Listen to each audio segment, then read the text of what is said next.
Hey, it's John Lee Dumas of EO Fire, and it's The Entrepreneurial You, the show for dedicated and passionate Caribbean entrepreneurs seeking daily inspiration, brought to you by author, speaker, and award-winning entrepreneur Heneka Watkis-Porter.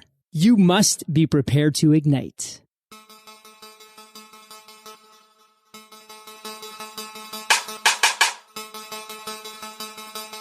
The greatest weapon against stress is our ability to choose one thought or another. William James.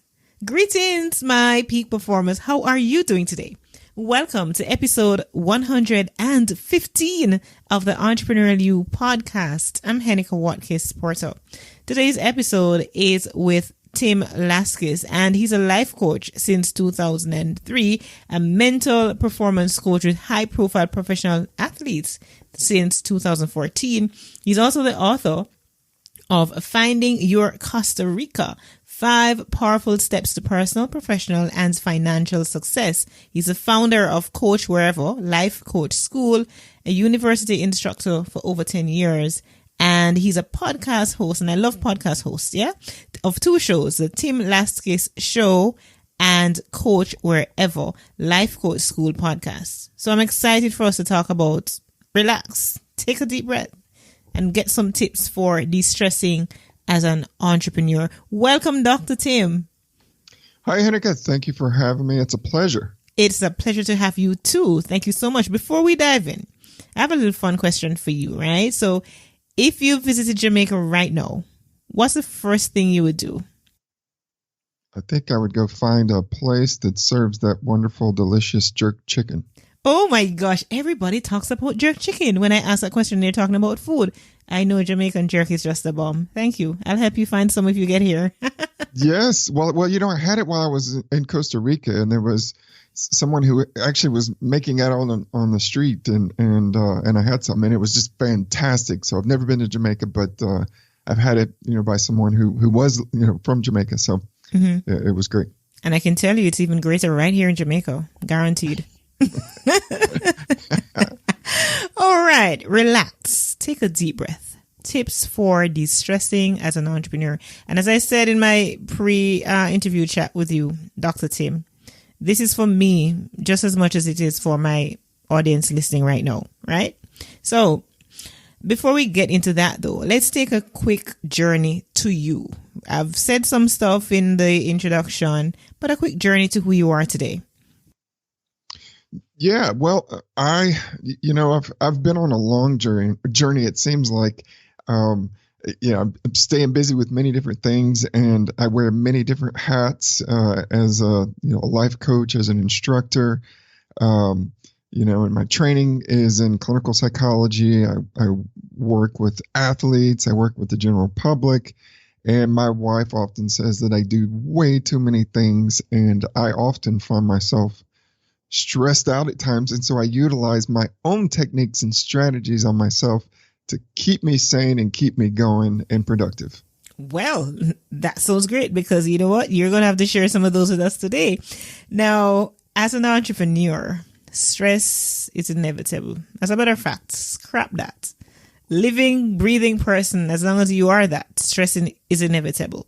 What causes stress though? Well, stress can come from many different things.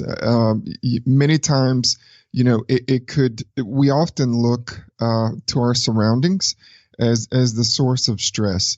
For example, someone might say, "Oh, my kids are just stressing me out. I'm pulling my hair. They're always making noise and just creating havoc. I'm running around town," or someone comes home and says, "My boss is driving me nuts. I just can't take it anymore." And that's kind of, drives that whole, here in the States, there's the 5:00 whistle on the radio stations on Fridays, and it's like everybody gets off work at Friday at 5 and everybody's happy and excited because the stress of the week has just gotten too much. And so now they can go and do something fun and de-stress themselves. And so, that's kind of what we've been taught, is that everything around us is the real reason and cause of stress. But I'm taking a different approach. And I know that, what I'm saying is true, is that stress really comes from within. It comes from our own thoughts and how we interpret what's going on around us. And so that's the real, core factor there when it comes to being stressed out. Now, you could have multiple people have a very similar interaction with their boss. And some of them may say, I just can't take it anymore. I'm super stressed. My blood pressure's up. My head's hurting. And then another person or another couple people who had the very similar experience could say, it's not a big deal. It doesn't bother me too much at all. So what is the real key factor there in how their experiences were so different? And the answer is it's what goes on in our thought process about the events that are going on around us. And that's the key, for your listeners out there is, it's real easy to blame everyone else, but we have to take control of being able to interpret things very differently and manage our own physiological state and our thoughts so that we can be productive. You talk about, being productive and, managing that, and it's all internal and all of that. No, I'm thinking about it. And right now I'm just projecting.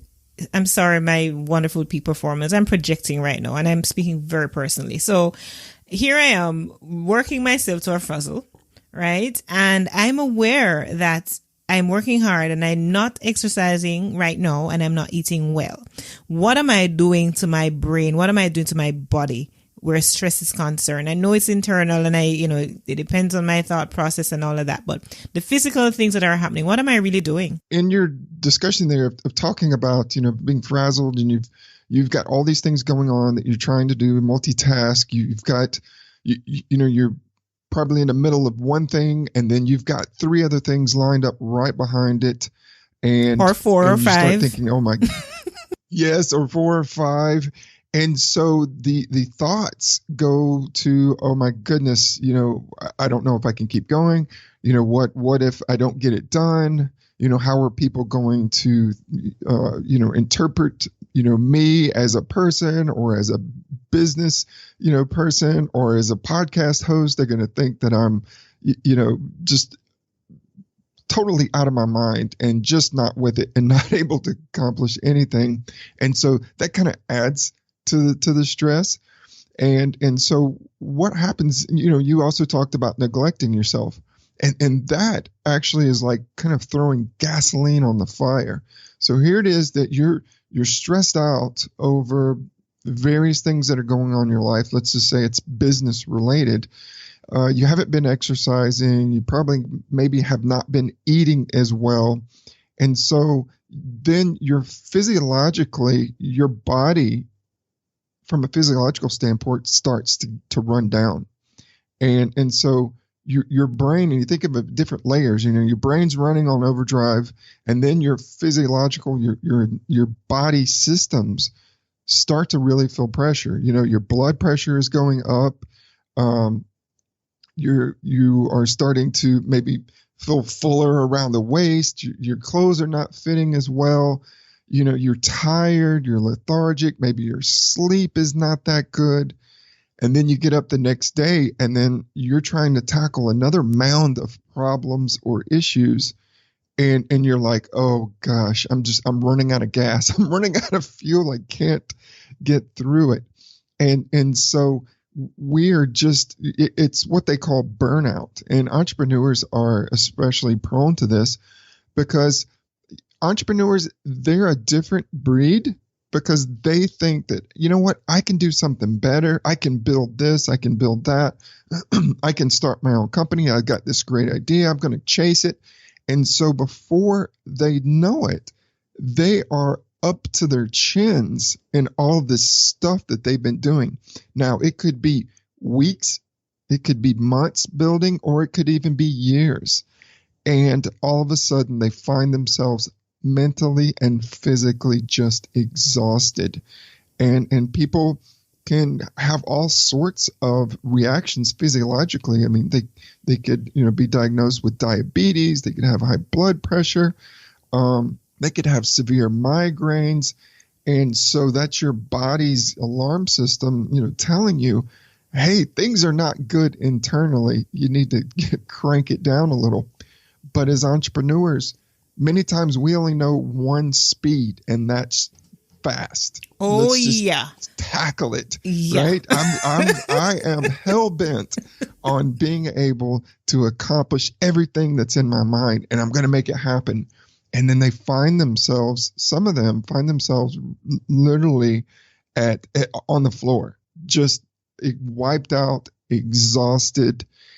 And instead of doing some of the things that they need to get back on track in a healthy way, some people will resort to other things that they think are going to, solve the problem. Let's say that, at the end of a long day, you come home and maybe you like to have a glass of wine and you're like, oh, now I'm feeling a little bit better. I'm feeling a little bit looser. Well, before you know it, as a couple of months go by or even years, that one glass turned into 3 or 4 or 5. And now you've got a real problem on your hand. And so, we have a tendency to develop bad habits in order to try to manage that stress and that kind of real problem that's going on physiologically and mentally between our brains and our bodies. All right. So I haven't yet gotten to the stage of the wine, but something tells me that you're having a camera following me around. Sounds familiar, huh? Oh, too familiar. All right. And, you did mention burnout, because I was going to ask you, is it stress that leads to burnout? Yeah. Overstress, being stressed for a long period of time. So, our bodies, physiologically, we are made in such a way that we can handle short periods of stress. It's kind of goes back to our fight or flight days, before really civilization, when we were out, hunting and gathering. And so if, we had a bear that, walked up on us, our bodies are made such that, physiological systems change so that we could either fight that bear or run away from it. And so it gives us our best chance of survival. However, in current times, when we have ongoing stress, it's like that bear is standing next to us for days and days and days at a time. And our bodies just can't deal with it. We can't deal with that bear being right next to us.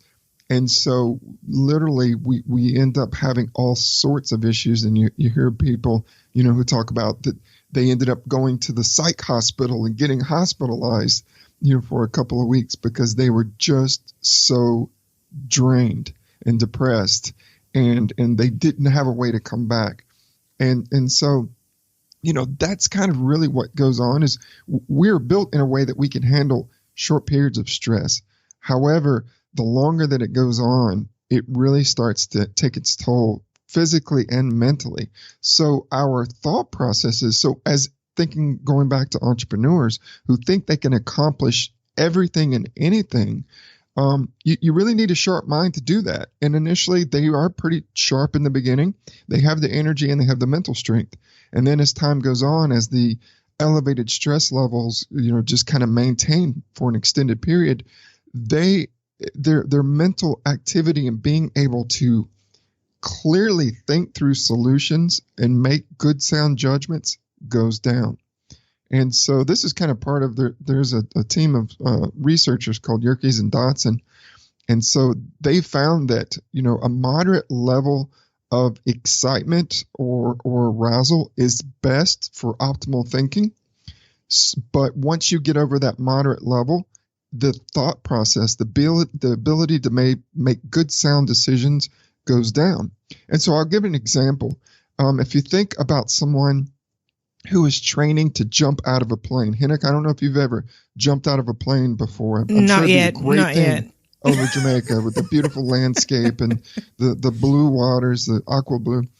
But anyway, people who go through training to jump out of a plane, initially they start on the ground and they go through ground school and they watch a number of videos and they learn all these different things about, once you get up to a certain level, this is how do you hold your arms and this is the suit that you wear, just kind of general things.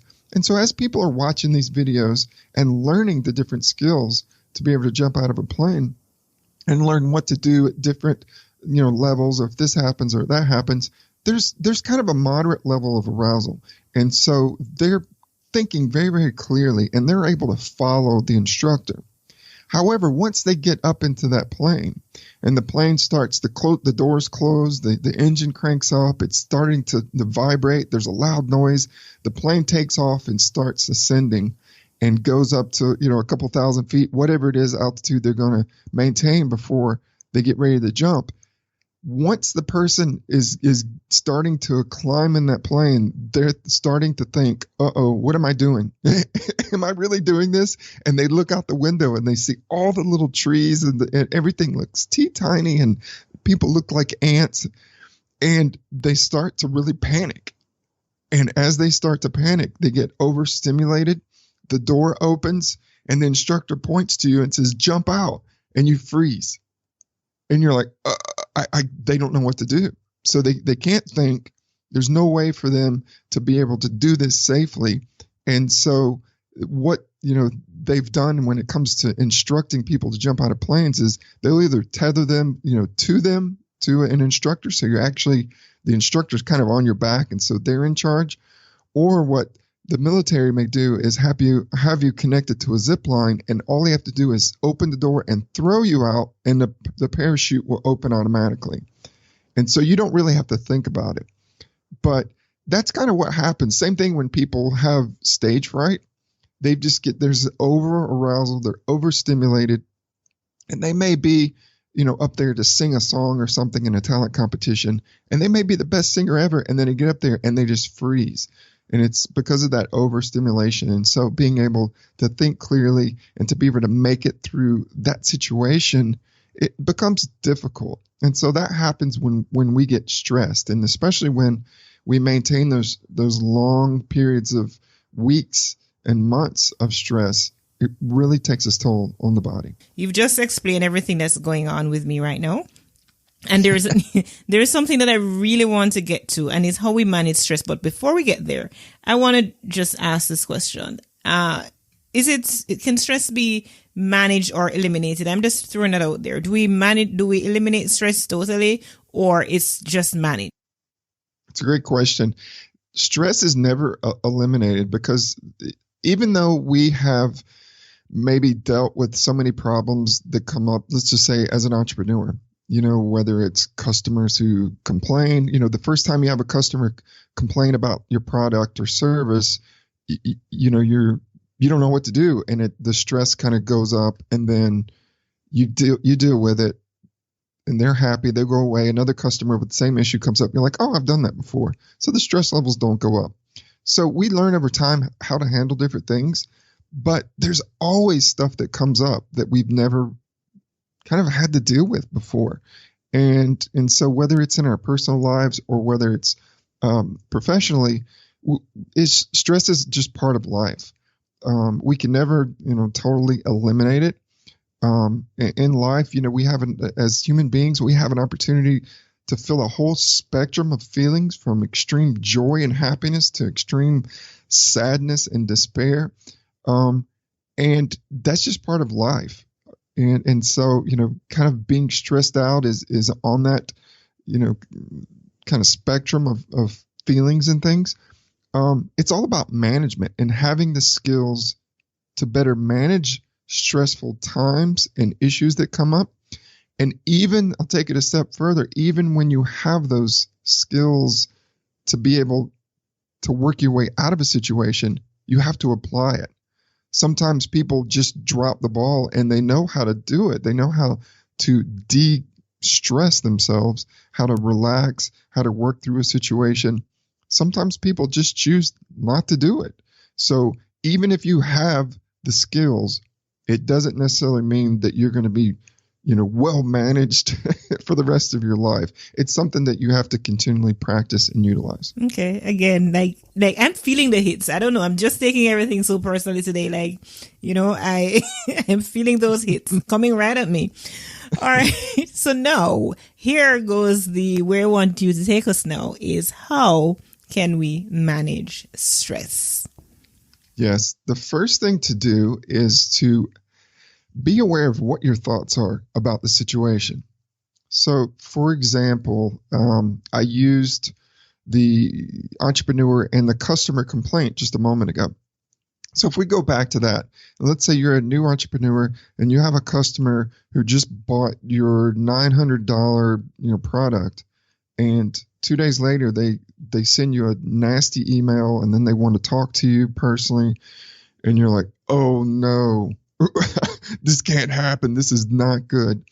And so, as entrepreneurs, our businesses are our babies, and we take everything really personal when someone has a complaint or an issue with our service, because we feel that's an extension of ourselves.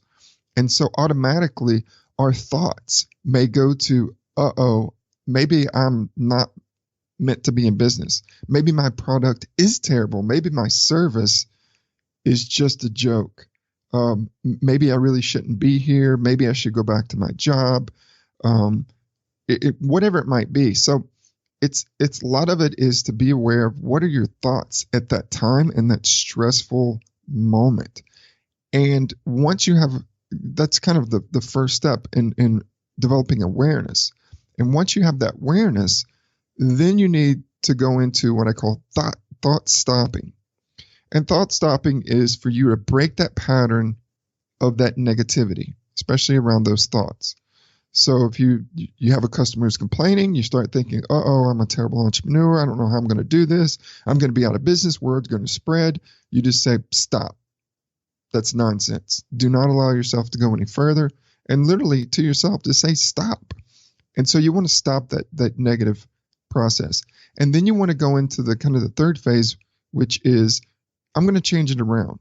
All right. Yes, I have a customer here who is unhappy with my product. However, this is going to be a good learning experience for me, because maybe it's just a misunderstanding. This is going to be something that's going to help me better my product or better my business. I'm going to be better at this. I can't wait to help this person. This is going to be a fantastic opportunity. So you could see how that different thought process is going to make you react. And what happens is and this is kind of what I teach in the Coach Wherever Life Coach School, is your thoughts drive your feelings drive your behavior. And so I'll say that again, your thoughts drive your feelings drive your behavior. So if I'm thinking that I'm a terrible entrepreneur, this customer is going to spread rumors about me, those are negative thoughts. As a result, I'm going to start feeling anxious. I'm going to start feeling very stressed out. I'm going to start feeling nervous. And then my behavior is going to be, well, maybe I don't even want to talk to that customer. Maybe I don't even want to go there. I lose confidence in myself and what I'm going to say, how I'm going to handle it. Versus if I say, this is a good opportunity for me to learn. This is wonderful because I'm going to improve my product. And so as a result of thinking that, you're going to feel much more optimistic. You're going to feel much more confident. And you're going to develop probably a list of questions and things that you're going to have for that person and schedule them, because you're going to be looking forward to it. So you can see the difference in how your thought pattern really drives how you feel, and those feelings drive the outcome or behavior. Absolutely. And I can relate to a specific example. When I just started business, in my t-shirt business, there's a customer who ordered thousands of US dollars worth of products, and they're like a few items short of what she needed to have. So I substituted it for another design. And did she blow her top? And I so panicked initially. But then what that led me to do is the fact that she didn't settle for, less than what she had ordered, and be specific. I had a learning experience, and I realized that it set the foundation for how I treated other customers going forward. For me, it was no big deal. Okay, I gave her most of what she wanted. I just substituted a few of what, I didn't have, and so that she could get the entire quantity, and she wouldn't have none of it. And she was spending lots of money, and it was cash that she was paying me. So that was a learning experience for me. And I remember the anxiety that it caused. But in our few moments that we have left, and I'm so sorry that we don't have much more time, but in our few moments that we have left, right, I'm going to ask you to give your final thoughts and, sharing, and perhaps even talk about breathing and how breathing can help us to manage our anxiety and that is causing stress. Yeah, no matter how bad that it gets, you can always turn it around. So you have to have faith that things are not always going to be as stressful or as bad, and that you do not have to burn yourself out so much that you hit rock bottom. That there is a way to catch it early, which is a great thing. And so utilizing just those quick little strategies of, be aware of what your thoughts are, stop the negative ones, replace with positive. And then you can also do something, and you talked about breathing, which is that will change your actual physiological state by adjusting your breathing pattern. And that will help you relax very quickly. And so the way the deep belly breathing is what I call it, the way that it works is that you want to breathe in through your nose, filling your lower diaphragm. So when you breathe in, your stomach area should push out. And so instead of your chest or your shoulders lifting up, which means you're trying to fill the upper diaphragm, breathe in through your nose, pushing your stomach out, and try to expand that area. Hold it for a couple of seconds, and then exhale in a very slow, controlled manner, and repeat it about 2, 3, 4 times.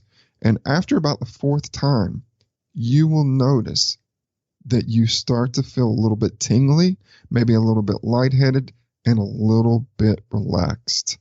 This is a technique that I use with my professional athletes who are getting ready to go out and perform, and it helps them immensely. And so I've seen a direct correlation with them being able to control their breathing and them being able to perform at the highest level. And this works with average citizens. It works with entrepreneurs, and it works with everyone. And so just regulate your breathing. When we get stressed, 1 or 2 things happen, and I know we're running out of time, is we either hold our breath or we have these short, shallow breaths. And those make us feel really, really anxious and panicked. So if anybody's ever had a panic attack and they go to the emergency room, many times they'll just have you breathe very slow, deep breaths into a paper bag, and they'll bring themselves back down to a relaxed state without any medication. So it's very, very powerful. And so that's what I recommend. Absolutely. Dr. Tim, how can we get in touch with you? Yes, you could go to my website at coachwherever.com. That's coachwherever.com. And for your listeners, there's a free mini mental health webinar on there. It's a little short video of some tips and tricks that your listeners can learn very quickly to improve how they feel, how they think, and even with relationships. This gives them a couple of little things to get them on their way and feeling good and great again so they can tackle the world. Oh, thank you so much. My peak performance, my guest has been today, Dr. Tim Laskis. And what a time we've had. I mean, I could talk with you, Tim, forever and ever and ever about this subject, especially since right now it is hitting home so very personally. Thank you so much, Doctor, for coming on and sharing with us. Thank you for having me. It was a great time. And my peak performers, thank you so much for tuning in to this episode with Dr. Tim Laskis. I look forward to connecting with you next week. Until next time, remember to visit HenekaWatkis-Porter.com and see which of my programs will serve you.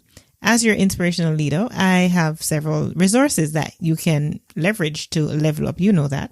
So today I'm encouraging you to check out my online podcast course or sign up for a live upcoming workshop. Again, visit HenekaWatkis-Porter.com and you will find value to help you on your leadership and entrepreneurial journey. Remember, you were born to win, but to be a winner, you must plan to win, prepare to win, and expect to win. What good? We needed to raise capital, but our experience with local financial institutions was that they were cautious and slow to act, and interest rates were far too high.